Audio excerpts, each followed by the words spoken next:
Ramiro González es de Tampa y tiene una pregunta para el presidente Trump. Ramiro González lives here in Florida, in Tampa. As you know, Florida got hit with 2 major hurricanes in the last 2 weeks. Por favor, Ramiro. Buenas noches, señor Trump. Good evening, Mr. Trump. Okay. I am a Republican, no longer registered, though.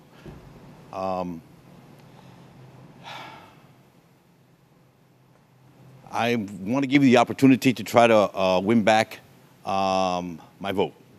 Okay. Your, I'd say, action and maybe inaction during your presidency and the last few years sort of, was a little disturbing to me. What happened during January 6th and the fact that, you waited so long to take action while your supporters were attacking the Capitol. Coronavirus, I thought the public was misled during coronavirus, and that many more lives could have been saved if we would have been informed better. And also people in your administration who don't support you. I'm curious how people so close to you and your administration no longer want to support you, so why would I want to support you? If you would answer these questions for me, I would really appreciate it and give you the opportunity. Your own vice president doesn't want to support you now. Thank you, Ramiro. So the people that don't support a very small portion. We have a tremendous, about 97% of the people in the administration support me.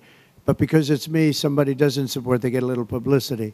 The vice president, I disagree with him on what he did. I totally disagreed with him on what he did. Very importantly, you had hundreds of thousands of people come to Washington. They didn't come because of me. They came because of the election. They thought the election was a rigged election, and that's why they came. Some of those people went down to the Capitol. I said, peacefully and patriotically, nothing done wrong, at all, nothing done wrong. And action was taken, strong action. Ashley Babbitt was killed. Nobody was killed. There were no guns down there. We didn't have guns. The others had guns, but we didn't have guns. And when I say we, these are people that walked down. This was a tiny percentage of the overall, which nobody sees and nobody shows. But that was a day of love from the standpoint of the millions. It's like hundreds of thousands. It could have been the largest group I've ever spoken before. They asked me to speak. I went and I spoke. And I used the term peacefully and patriotically. If you look at the Democrats, what they say, you look at Maxine Waters and you look at Hillary Clinton and you look at what they say, and they don't put that on. They only put Republicans on. But they couldn't get me because of the fact that I said everything's got to be peaceful and patriotic.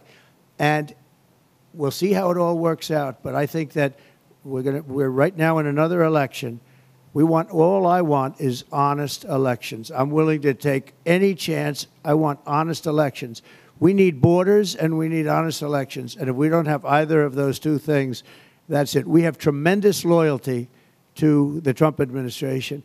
Biden, when he lost in Afghanistan, when he looked so bad, that's why Putin went into Ukraine, in my opinion. He looked and he saw he should have fired every general involved in that. There was a disaster. He should have fired a lot of people because he had the most unsuccessful administration in the history of our country. A disaster, acknowledged. I, again, had the best economy we've ever had. I rebuilt our military. I defeated ISIS. I did things that nobody thought. In terms of medical right to try, I got right to try where you could use space age, things that wouldn't be approved for another 5 or 10 years. You were able to use it, and we saved thousands and thousands of lives. But 97% of the people in my administration supported me. When you fire somebody, they say bad things. When I fire a John Bolton or when I fire any of these people, he was terrible. But when I fire people, they go out and say, if I didn't fire people, they wouldn't say it. But you know what? Biden should have fired a lot of people because he had a very unsuccessful administration. And the first thing the person he should have fired is his vice president because she's absolutely terrible.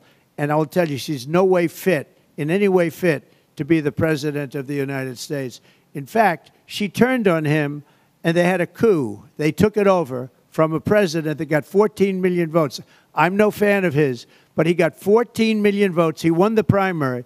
She was out of the primary. She was the first one to quit, and she left 22 people. She was the first one out. She never made it to Iowa. And then she comes back, and they do a coup. they take it over from him. So that's the way it is. When people don't do their job, I fire them. And if they say bad things about me, that's okay. But overall, look, we're leading in the polls now. We have an election going on right now. I'm doing really well with Hispanics, and we're doing well pretty much with every group. When people don't do a job, I'm sorry, I get rid of them. And if they want to say bad things, I've never fired somebody that said wonderful things. Sometimes they think about it. But when you let somebody go, even for cause, and I only do for cause, they don't generally say great things. But Biden, never think of it. Into the worst administration in the history of our country, he never fired one person. And that's disgraceful. And you look at the border. The border has been a disaster. All they had to do is leave my border. I had the safest, most secure border, and people came in legally. I had the safest border in the history of our country. All he had to do is leave our people and leave our policies. I had a remain in Mexico policy, worked out with the Mexican government. The head of Mexico, all of them, they were my friends. They were good. They were great people. It wasn't easy to work it out, but I worked it out. Remain in Mexico. It was an unbelievable success. Remain in Mexico. We check you out, and then we bring you into the country if you check out. Biden didn't do that. He got rid of everything. He had an open border policy where the whole world flowed in. Unfortunately, the world were prison populations. If I were running a country, any country, and I heard that the U.S. had an open border policy, the first thing I do is open up my jails, take all of my prisoners, and let them out, murderers and everyone else. And that's essentially what they did, and it's a shame. So we had the most successful country we've ever had, and I hope someday maybe we'll get your vote. Sounds like maybe I won't, but that's okay, too. Thank you very much. Gracias, Ramiro. Thank you so much.